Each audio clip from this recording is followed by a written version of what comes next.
So guys, the Northerners are raising alarm how the APC under the Tinubu-led government is abandoning governance. They are directing all their energy towards 2027 presidential election. Now take a look at this tweet.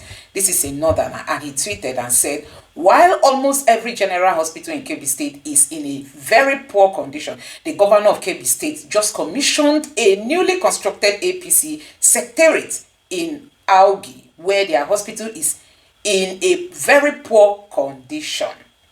What do we call this? Cluelessness, wickedness, or recklessness?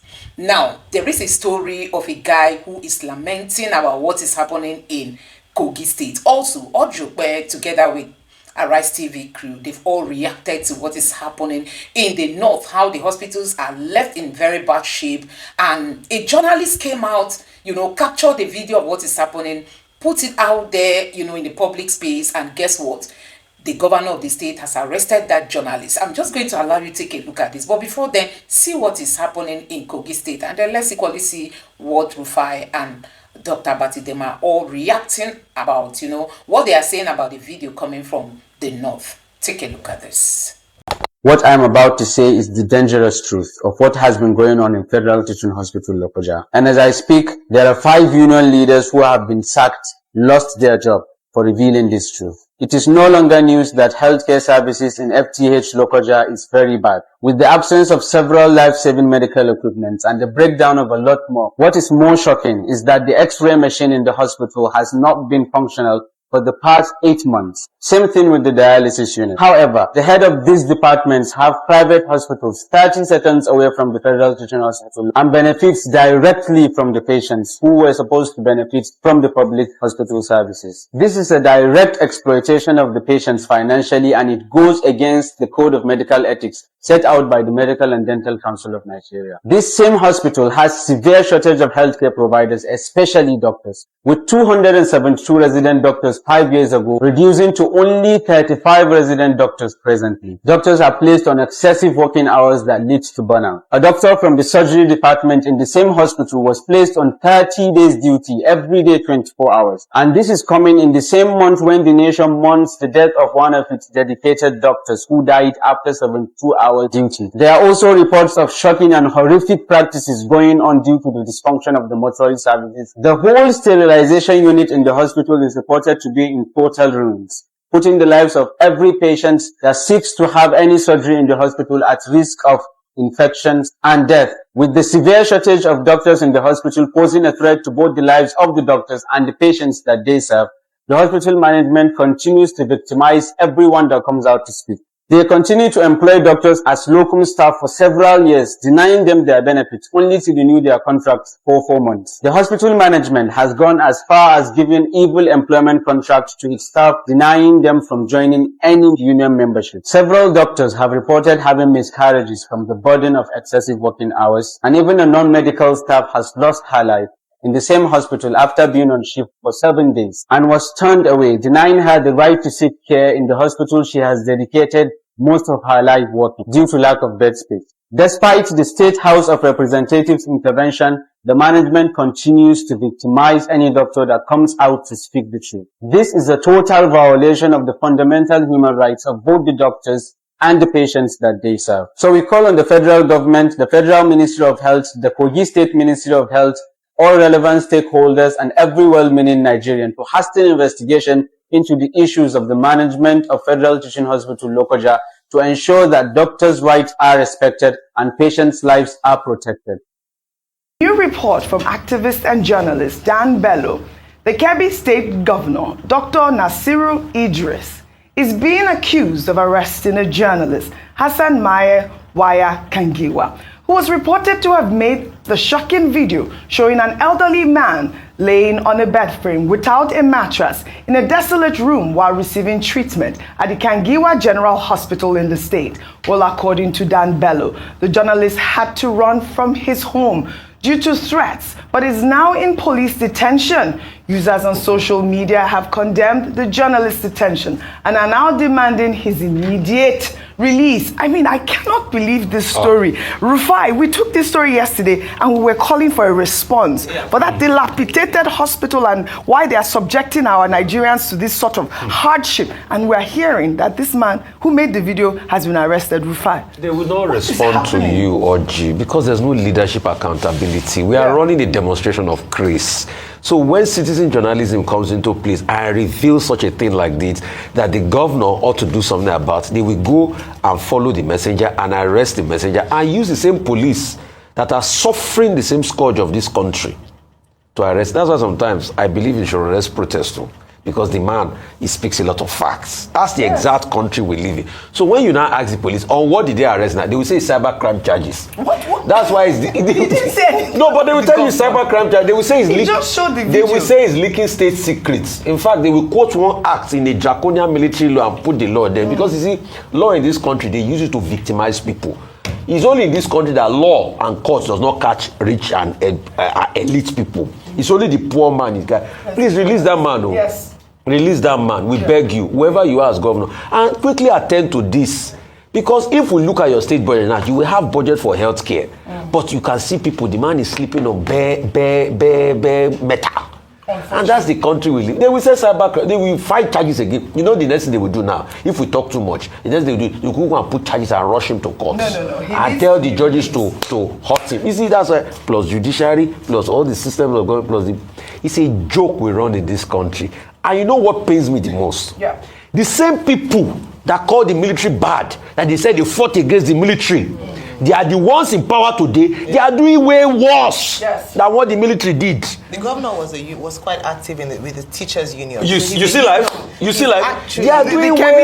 You see like they are doing way worse than what the military So is. I haven't seen him in the news lately, and I can't imagine that this is what is bringing him in the news. In fact, but we need a response. In fact, during the military, we had activist judges. People still believe in the judiciary. Yes. But today, the same people that the activist judges favor them, we scrutinize and want. All right. The time is going. I'm looking for the journalist. His name is Hassan. We need a report from the Kebbi State's government house, the spokesperson for the governor, because this is what Dan Bello, Hassan Kangiwa. We're demanding a report from the Kebbi State government house fake news on why he is being detained.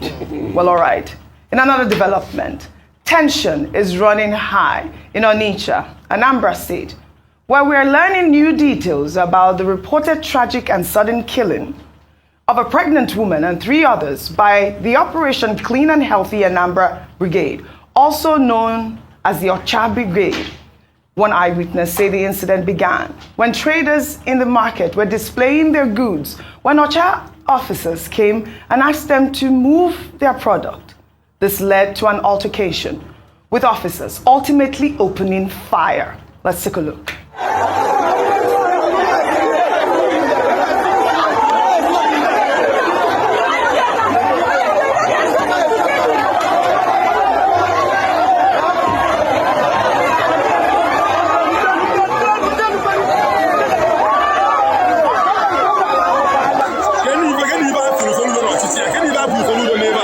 Dr. Abati, look at what we are seeing from Anambra State. Well, very briefly. The Ocha Brigade is for sanitation, I think. Yes. I think they are clean and healthy Anambra. Yes. No, they said it's a state run just for... Yes. It's a Operation sanitation Clean and Healthy brigade. Anambra, that's what it means. You know, one court once outlawed, this special Saturday thing. Yeah. But what they have in Anambra is a sanitation brigade to keep the markets clean. What I don't understand is why this sanitation brigade will be carrying pump action guns. In fact, I think somebody was even saying they were asking to carry AK-47. You don't have to carry guns to get people to be clean, to get people to clean their environment. So while sanitation is a good idea, I think that the Anambra State government should take a second look about this use of arms and ammunition by the Ocha Brigade. And the other part of it is that they should not be allowed to resort to jungle justice. Killing people because of environmental sanitation. Unacceptable. I think it's in the extreme. Yes. But we ask for investigation. We do. We ask for the governor to intervene personally, and that these persons who are guilty of abusing their firearms, which they should not carry in the first place, should be sanctioned appropriately. A second.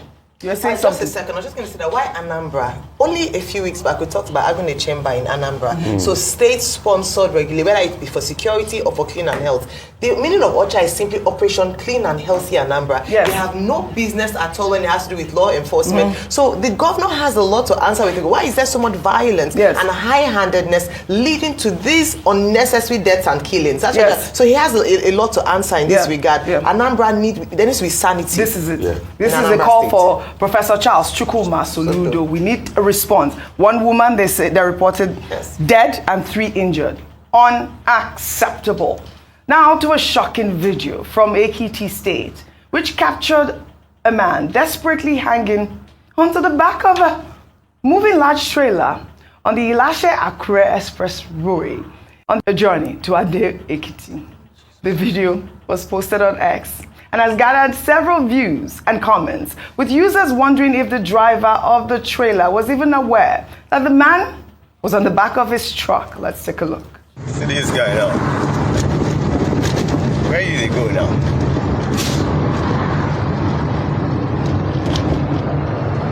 Boleno. Ado Ekiti. Bẹ́ẹ̀ ṣe máa dá dó lélẹ́yìí. Kò sówó ṣọ́bọ̀ pé ẹgbẹ́ mọ́tò báyìí. Sorry, safe journey. Safe journey. Well, this is an incredibly stark image showing just how much the high cost of transport is impacting scores of Nigerians every day. And seeing the video, it's clear how dangerous this is. People online are asking why the person taking the video didn't stop to offer the man a ride or help him with transport fare. I mean, this was quite shocking to see. It's almost like those guys that go on the plane. What do you call that? The stowaways. There's no difference between this man who's taking a ride on the back of the car, risking his life because of transport money. Unfortunate, sad story from Ekiti State. Now we'll take our good news. Struggle continues. We'll follow up on the story. We'll take another story now.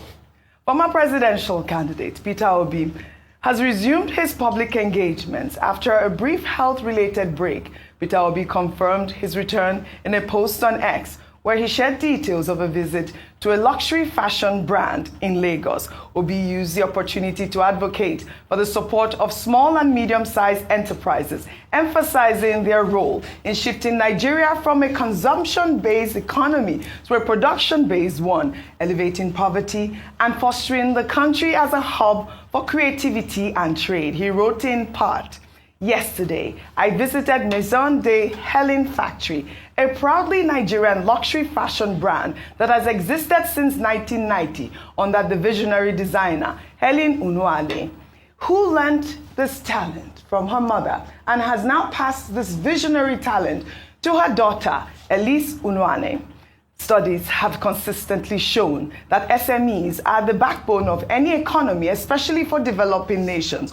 Globally, the textile and apparel industry is valued at $1.7 trillion and employs over 300 million people. Nigeria is yet to fully tap into this. MDH provides direct and indirect employment of over 50 young Nigerians and can do more with more investment and support. I loved that tweet. Well, Peter Obi also talked about how, in countries like Bangladesh, textiles account for over 70% of exports, which is about $50 billion. He said that amount is more than what Nigeria earns from oil, emphasizing how textiles can drive growth, create jobs, and power exports in an economy. Absolutely. I really, really love that. And I wanted to highlight this story because, we have to encourage the textile industry. Yes. Made in Nigeria goods, made in Nigeria fabrics. And I am actually wearing one. I'm wearing Clan. This is Clan. And she's the daughter of Diola Sego. Yeah. And we have to continue to, encourage these SMEs, and which is what presidential candidate Peter Obi is saying. Yeah. Well, first of all, welcome back. I'm glad that his health, he went off based on medical advice, and to see him back is good. Yes. First of all, we want a strong opposition in Nigeria. Yes. I must say that. It is healthy for any democracy, and also it helps to highlight salient issues in the economy, one of which is what he was talking about there, and he demonstrated it by visiting a small business, particularly in the textile industry. Correct. We've often talked about the revenue that Nigeria loses by not investing and focusing on an industry that used to thrive, especially even with us exporting some of our indigenous fabric. I know some states like Ogun State, for instance, are pushing for the Adire fabric and trying to make an industry out of that, which is very commendable. But in speaking about how our SMEs, our small businesses can do well and contribute significantly to the economy, absolutely true. Recall that this administration in itself has been hammering on non-oil revenue from non-oil sector, so that we are able to diversify our income sources. Yes. This is absolutely correct. What happens when you invest in small and medium scale enterprises? Number one is that you create jobs. He talked about Elsie employing about 50 people in her staff, and imagine if she were able to scale up, able to attract investor by an environment, a business environment that supports businesses. This administration under Dr. Jumoke Oduwole has tried to engage with SMEs a lot. But I think it is important to understand that there are still a lot of barriers to small businesses thriving in Nigeria, whether it be the exchange rate, whether it be access to infrastructure, power, electricity they have to fend for themselves, making their prices high and not being able to compete favorably with their counterparts around the world. So it's just drawing back to the important role that they play in society, and to ensure that the government is able to harness this potential that has been underutilized. Only 30 seconds, please. I think the main story is about Peter Obi's health pause. Yes. He said he was advised by his doctors to rest after he saw that his body was showing him some signs. Yes. And I think that is an important lesson for everybody. I like that. Not just people in public affairs, also people in the professions, including people on this table, that you listen to your body. If you want to I know where you are going with this message. And you listen to your doctors. Because these days we have something they call the sudden death syndrome. You see a lot of people, they will just collapse. One doctor, patriotic doctor, died after working non-stop for 72 hours. So you have Mr. Peter Obi saying, his doctor asked him to rest. And then he decided to take a pause. There are people who will tell their doctor that I was in church yesterday. My pastor saw a vision that I will live till 100. And they would rather listen to their pastor than listen to the doctor. So do you listen to your doctor? Yes. No, but I will take a pause. Dr. Mati, your leave is not approved. No, it's not approved. But what I'm just saying is that people should prioritize their health. Health is wealth. And I think in this regard, Mr. Peter Obi has shown good example. He can continue talking about SMEs and don't borrow, invest in productivity, not consumption. He's welcome back to the beat. But health first. I like that. Health first. And of course, the SMEs. We have to continue to encourage Nigeria first policy. I like that policy as well. Could take another story now. Activist Omoyele Sowore, who has been making headlines over a tweet he made on X, in which he called President Bola Ahmed Tinubu a criminal, revealed on Tuesday that presidential spokesperson Bayo Ononuga privately messaged him on WhatsApp, asking him to delete the post. According to Sowore, the post was in response to Tinubu's claim in Brazil that there was no more corruption in Nigeria. Ononuga argued that Sowore had misinterpreted the president's statement, insisting that Tinubu was only referring to transparency in foreign exchange sourcing. Sowore rejected the request, stating that it was an attempt to dictate how citizens should interpret public statements, and accused Ononuga of being complicit in the harassment of critics by state security services. He wrote in part, "What is more troubling is that in Nigeria today, anyone who dares to criticize the president is instantly subjected to harassment by the DSS, political thugs, and every coercive instrument the state can muster. I once thought perhaps you were unaware of such abuse, but it is now clear you are complicit in this regard. It is you who has misfired. Your request reflects not only poor judgment, but also the mindset of the principal you represent. Well, Sowore went on to state that he has known Ononuga for decades, even during the time that, his student union days, and also as a publisher. And I'll take reactions to this tweet. And this is from Olaiya, who wrote, "This is classic Tinubu era. Do not criticize the king. Politics. By Ononuga trying to privately police public opinion is exactly the problem. They want to control the narrative and the citizen. The truth is simple. If the president's statement was clear, Nigerians wouldn't have misinterpreted it. Leadership is not about ambiguity or hiding behind aides to explain away words and dragging the DSS into every critic's shadow. It's proof of how intolerant and insecure this government has become. Instead of threatening or cajoling citizens to delete posts, Tinubu's team should focus on deleting corruption, deleting poverty, and deleting the hardship choking Nigerians daily. That's the real misfire here." Well, another ex-user wrote, "Brotherly," we know where brotherly came from, "brotherly, good day. No well-meaning person would say you should not criticize the president or any public official for that matter. However, you can't call the president of your country or anyone for that matter a criminal when no court of law has pronounced such. Or are you a judge?" And that's the real question here. "We appreciate your usual courage, but we'll advise you to embrace greater objectivity and maturity. You are a role model to some youth. Be blessed." Another ex-user wrote, "And later now, you will be advocating for infringement of Nigerians' rights. Haven't you infringed on someone's right of privacy by leaking his private chat with you? You would have issued a public statement to still demand the deletion.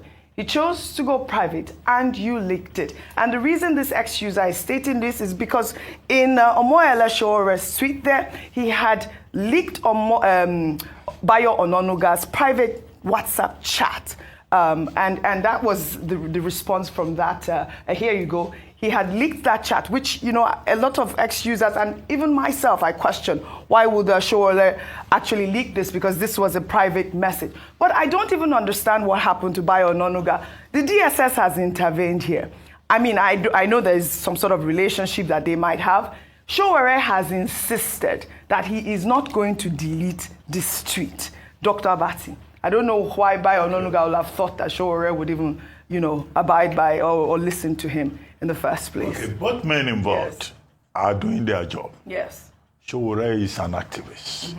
He's a resilient, confirmed activist who has even served notice that the struggle continues. The struggle continues. Whatever anybody says or does to him. So he has lived up to his declaration that he's a sworn enemy of convention. Or is it government? I hope I'll be right to say that. So whatever Mr. Ononuga says to him, you already know where he stands. He's not going to respond. By the same measure, Mr. Ononuga is doing his job. He's the vuvuzela of the administration. He's a spokesperson. So he will say, well, this thing you have said about the president is not right. The president of Nigeria is not a criminal. In other words, there's no court of law who has declared the president a criminal. And I was making the point yesterday, in parentheses, that, look, people should know that while you have the right to speak, you also have the right to respect other people's integrity, their right to the dignity of the human person. You cannot just come and say Mr. X or Y is a criminal when he has not been so declared by a court of law. And that's why, the Cybercrime Act, Section 24, 1822, was cited, by the DSS. Now, in this matter, X, that's the platform, said, look, okay, the man is, we will not pull down the post. But you now find Mr. Ononuga saying, well, as a citizen, President Tinubu is not a criminal. So in both cases, I think that both men are doing their job. But what we should know within the public space is that while citizens have the right to express themselves, they also have the responsibility to respect the rights of other people. Yes. So that's where we strike a balance in this particular matter. Right. And as for Minister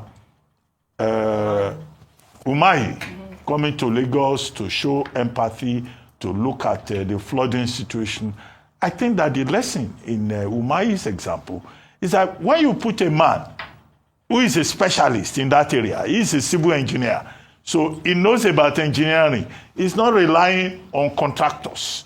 When something happens, he goes there himself to go and look at it, and he can, on his own, offer professional opinion very good. About design, about construction, about issues. I think I like that. This idea of putting touts in important positions, appointing carpenters into positions. No, I'm not mentioning anybody. I think I'm just saying when government makes appointment, it's always good to put the right person in the right position. Yeah, because he's an engineer. And I think Dave Umahi fits that prescription as a good example. Fantastic, good point. So real quickly, as regards to Sowore and what's it called? Debacle. Yes.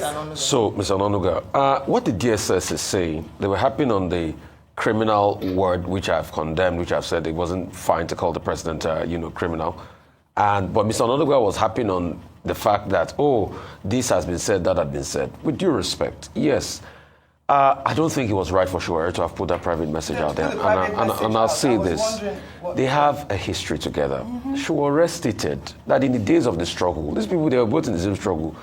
Mr. Onanuga's paper, The News, was a platform for most of the student activists. In fact, Sowore said he did some work with The News, Mr. Onanuga platform. The reason why Mr. Onanuga probably would have messaged him is out of the fact that, okay, I know this guy before and everything. Yes. What Mr. Onanuga, although, was saying was different from what the DSS was saying. So it's two different things. And I don't know why this government is, happy and saying, and people are contacting Sowore and saying, remove it. And if they feel very strongly about it, we can all go and test it in courts. Yes. Really, I think that's the end. The end, look, in cinema, the end, all of it will be in courts. We'll go and test it in courts. Yes. And Sowore will have to prove why he called the president names. The claim he called a criminal. You have to provide his evidence, and the DSS will provide their counter evidence. So, but prior to that, I think since you have known this person before, you've had dealings before, even if he sent you a personal message out of what you shared, it was not necessary bringing out in publicly. But I don't even know what is even happening. There are many things that happen that we don't know in this country. Well, in Showore's favor, he said he cleared with Mr. Onanuga. But Mr. Onanuga never replied. He never replied. So if he didn't reply you and didn't give you the chance to share it publicly, then there was no point. And even at that, Dr. Abati, we are human beings. We have friends, personal relationship before now. If we have things before, we should. We should. It wasn't based on it was based on we have a relationship. Let's reason together. That was. Sowore says the struggle continues. That's why I was asking by Onanuga. Why did you think that message will help? This is what Sowore does. He's a strong opposition. What does he say? Revolution now. Well, all right. Because it's been raining cats and dogs. In Maryland, a video captured the intense flash flooding that submerged cars, motorcycles, and pedestrians on Monday. Let's take a look. This is the situation of Lagos, Maryland right now. Maryland don't full water. Everywhere is filled up. You get? If you know you are going to Maryland today, maybe you know I should walk out. Everywhere is filled up like this. Oh my God. If you know you are going anywhere, mostly people in Lagos, here is Maryland. Know your route, know where you are passing. Because this place is already filled up. You can see this pikeman now. I swear to God. You can't move. And this machine now, you have to work on it. So please guys, know where you are going to go. Everywhere is filled up.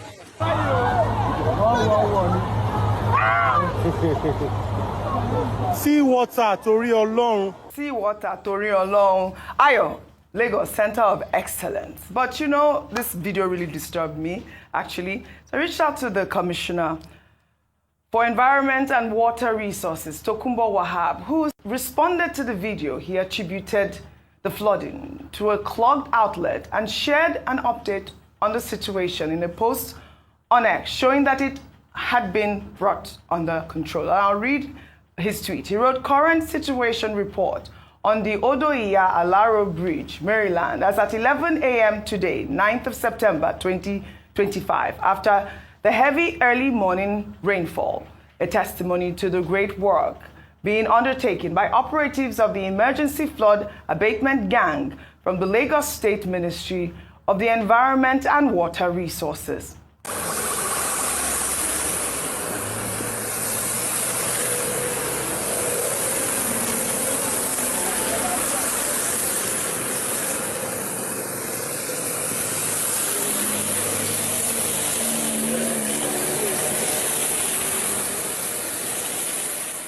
There you have it. Rufai was saying, in all fairness, this dried up on time. But on Monday evening, a team of workers from the Emergency Flood Abatement Gang, if we can pull up that video, visited the site and unplugged the outlets to allow the water flow. So you could see it was a clogged outlet, and it appeared that, for me, I thought for a second, is this climate change? What's happening? Look at the bridge. Look at water. It looked like some sort of, tsunami had happened the day before, but it was a clogged outlet, and now the water has flooded. I'm glad that they responded quickly. Well, following the severe flooding, the Minister of Works, Engineer Dave Umahi, inspected the Third Mainland Bridge, revealing that underwater assessments show significant structural decay. Umahi attributed the structural decay to saltwater penetration, illegal sand mining, and neglect. He said the government is considering a full rehabilitation of the bridge, which would cost around 3.8 trillion naira, or a new construction price at 3.6 trillion naira. The Ministry of Works plans to address the bridge's issues and the city's overall flood problems by inviting contractors to bid on the project. Ayo, this initiative are all in part of a broader effort, like the Minister of Works has said, to improve drainage and infrastructure and to also prevent, future flooding. But we saw, it's good to see that the Minister of Works responded. He went to the Third Mainland Bridge, and of course the Commissioner for Water Resources, posting up that video to show the water cleared up really quickly. Yeah, that's good, and that's what we'd like to see, responsiveness from people who ought to be accountable to the people, public service, the public service sector. One thing I must say about the Minister of Works is that he's been quite responsive, and so I think in terms of him continuing, that's a good idea. But Lagos underwater, the city of aquatic splendor, we're not just named that for anything. This was an aquatic splendor or otherwise that happened following the heavy downpour yesterday. And the truth is, Monday this video, this flooding occurred was on Monday. Okay, yes. Yesterday as well, Lagos was also on almost standstill as a result of flooding. Now, this flooding happens every year in the state, and this is because of, like you mentioned, a number of factors, including our closeness to the sea. However, what we've often called for is responsiveness and a proactive move by the government to ensure that they are able to prevent incidents of flooding like this. I think it's a good thing that the commissioner went and intervened in that situation. But I think even more importantly going forward is to see how we can prevent putting the state to a standstill whenever we have heavy downpour. The moment you start hearing heavy rain, everybody's shaking because you know that it's going to bring economic activities to a standstill. I'm hoping that there will be more efforts. Like before you mentioned, yesterday was a quick response, on Monday quick response, and also we didn't have to suffer for too long. But I know some places that are still flooded as we speak currently, so more work needs to be done, and it's going to happen again. Where we will fall next year, it falls every year. We know these things. Let us plan and have a master plan to ensure that we're able to tackle flooding in the state. There's continuous update on the X handle of the Commissioner of Water Resources, Tokunbo Wahab, so you can actually go there and see all of the measures that are being taken to resolve the flooding situation in our Eco City. When we say aquatic splendor, we just want it on the sea. We don't want it on our road. Yes, well done. Great. Well, all right. Well, yes, you have seen it for yourself. Now, I'm going to take some of the reactions from this northern hospital situation in the north. Let's just see what some Nigerians are saying. This person said we call this misplaced priority. Like this person said, he doesn't know what we are going to call this. The way these people have abandoned leadership, everybody's all about, they want to build. Tinubu once promised is going to build the best of APC secretariat and all that. Anyway, let's see what Nigerians are saying after this guy tweeted about this hospital situation in the North, Kebbi State to be precise. This person said, we call this misplaced priority. The party is more important than the masses. This person said, misplaced priority, fulfilling his political goal. This person said, this is very unfortunate. Another person said, Nepal treatment loading. Honestly, Nepal treatment loading. This person said, Operation Flush Out APC. Operation Flush Out APC. And this person said, end bad governance in Nigeria. This person said, bad governance lead by foolish people. APC government, even at state level, are fraud people. We will collapse terrorist organization in 2027, inshallah. This person said, we will collapse them. This person, don't blame them much. We are built like that, always chasing clouds, and yet we blame foreigners for our very weakness. I wish we will all wake up one day and simply copy Egypt and Nepal. May we live to see that the cloud will change colors like this thing. Let this sink. This person say party agenda over masses. It's happening everywhere, even in the federal level. This person say it is a pity that there is. It is a pity. This is where we find ourselves as a people in a country where Peter Obi say bad governance, no religion, no tribe, and no relative. Some people abused him. Look at what the governor prioritizes over the lives of his citizens. Sorry. And this person said the people don't need good hospital, good road, good education. Every people need politicians that know how to play politics. This one say, what baffles me is that the recently conducted election, I saw APC winning landslide. I begin to imagine if the people that voted, selected them are not affected. People's life matters or to nothing as far as these governors are concerned. So guys, you can see what Nigerians are saying, honestly. I don't know. The Tinubu's government has really dealt with this country badly, you know. When I say badly, I mean badly. Nobody, look at it, from Anambra to Imo, from Imo to the north, from the north to the south. Even the Yorubas, they are lamenting the situation of things. So for the fact that Tinubu is the governor, he's the president, it's not translating to the lives of the people. The Yorubas are suffering. Tinubu is just favoring those in his gang, or how do I say it? So this person say, don't worry, the revolution is looming. They don't know. This person say, if they carry you, come this kind of hospital. The mosquito here will first buy you before the illness will carry you, come still buy you. There is no escaping of death, because death is certain here. This person say, he doesn't look like, this doesn't look like hospital. It's not healthy for patients. So this person, the height of wickedness and insensitivity, because they clearly know what they are doing. It's pure evil. So guys, there are a lot of reactions here that we won't even go into, but I don't know what is really wrong. I don't know, what is really wrong. The governor building secretariat over people's life. Really sad. Anyway guys, let me know your thoughts in the comment section below. Please don't forget to subscribe and turn on the bell notification. Thank you.